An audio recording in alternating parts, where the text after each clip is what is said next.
The gaming industry admitted something it usually hides in fine print. You do not actually own your games. Not the way the buy button promised, and not the way your receipt claims. Look at the screen, bright buy button on one side, lobbyist language on the other, and the customer stuck in the middle like the punch bag. Stores train you to feel like an owner, then lawyers arrive years later and explain that you were really just visiting. Banks say paid. Libraries say collected. Launchers say installed. Publishers say access. That gap is the whole fight, because digital gaming has spent years selling ownership vibes, while quietly weakening ownership rights. California's AB 1921 matters because it asks one blunt question.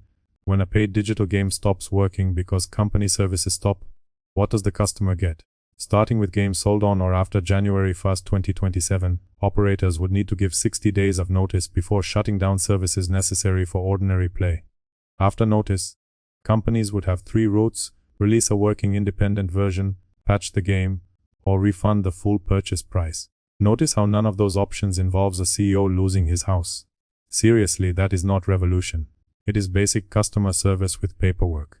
Nobody is demanding eternal servers, immortal matchmaking, or some poor engineer guarding an empty lobby until the sun burns out. Instead, the bill says that if you sell a game with a built-in dependency, you need an exit plan before pulling the plug.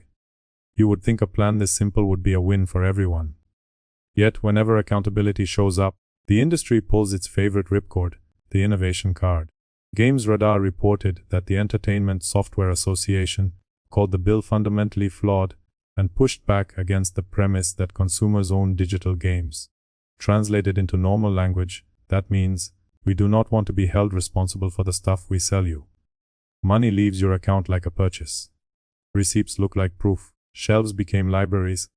Contracts became trapdoors.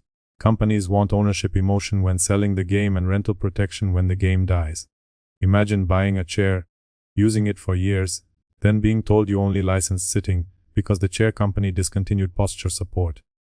Everyone understands the scam when the object has legs, screws, fabric, and a room. Digital games hide the same move behind accounts, launchers, patches, authentication checks, server calls, platform rules, and terms most people never read because they wanted to play, not become unpaid contract analysts. Usually, the trapdoor opens with a polite shutdown post. Studios thank the community, praise the memories, mention maintenance costs, and guide the paid product into the grave with soft language. Beautiful speech, dead game. Abe 1921 turns that explanation into a practical consumer question. Does the buyer get a working version? Can a patch remove the service dependency? Should the money come back if neither option works? Those questions are not radical, anti-business, or anti-technology. Normal customers understand them immediately because normal markets do not treat paid products like disappearing weather. Refunds change the room because a refund is where corporate philosophy meets an invoice. Corporations love abstract, talk about licenses when players carry the loss. Full price refund language puts some risk back on the seller, and suddenly everyone starts warning about creativity like the museum is on fire. PC Gamer reported the ESA argument that AB 1921 could hurt new games, features, and technology. Of course, innovation showed up right on cue. Whenever an industry wants to dodge responsibility, innovation gets dragged in front of the camera like a hostage with a name tag. Mention repair rights, and innovation cries. Demand clearer subscriptions, and innovation limps.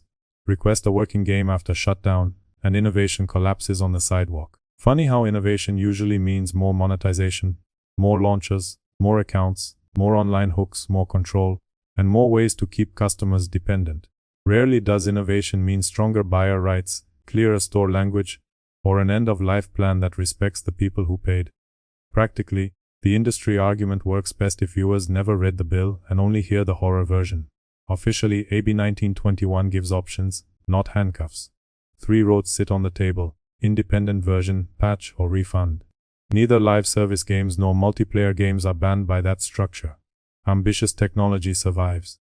Cleanup rules are not the death of creativity. They are what happens when a market sells digital ownership while weakening ownership in the background.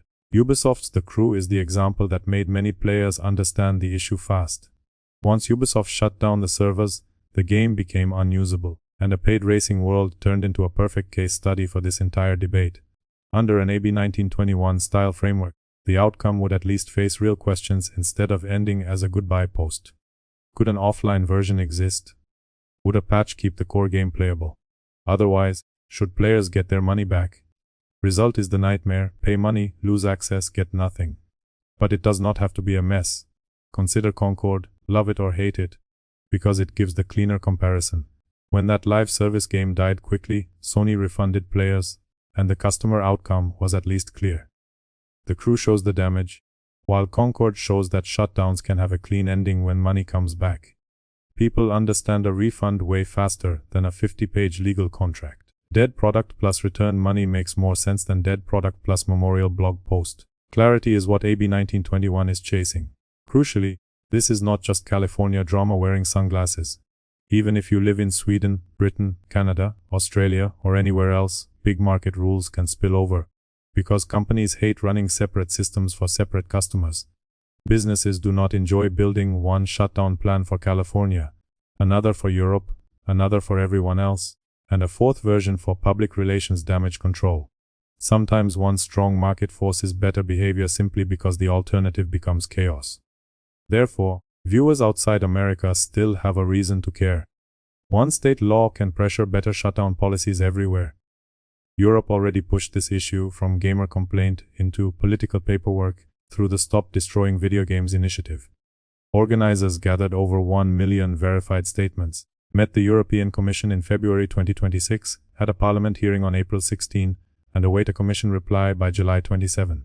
Remember that date because July 27 is the ticking clock on whether a major regulator treats this like a consumer rights problem or another gamer tantrum. Yes, that sounds like a lot of paperwork. Still, here is the only number casual viewers need to remember: over 1 million people stood up and said enough. Hashtags became signatures. Signatures became hearings. Hearings became pressure. Suddenly, the industry cannot laugh this away as a few angry players missing one old game. Now there are dates, documents, lawmakers, bill text, public statements, and a movement with receipts. Momentum is the story. Sacramento brings the clean legal frame. Brussels brings proof that the anger is not niche.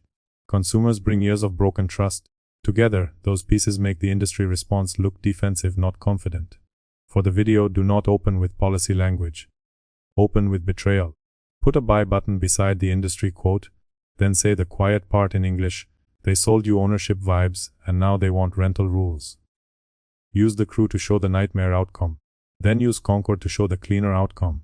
Finally, zoom out to the bigger war over ownership across Steam, PlayStation, Xbox, Nintendo, mobile stores, DLC launchers, and account libraries. Someone will always say players should read the terms. Great, then stop designing the store like a shop. If the relationship is really rental, permission, access, service, or a license, put that truth where the buy button currently sits. Do not take ownership money, build a permanent-looking library, and then act offended when customers expect ownership behavior. Misunderstanding is not the problem. Marketing says one thing, legal language says another, and customers are stuck between the two. A strong title almost writes itself: they admitted you don't own your games.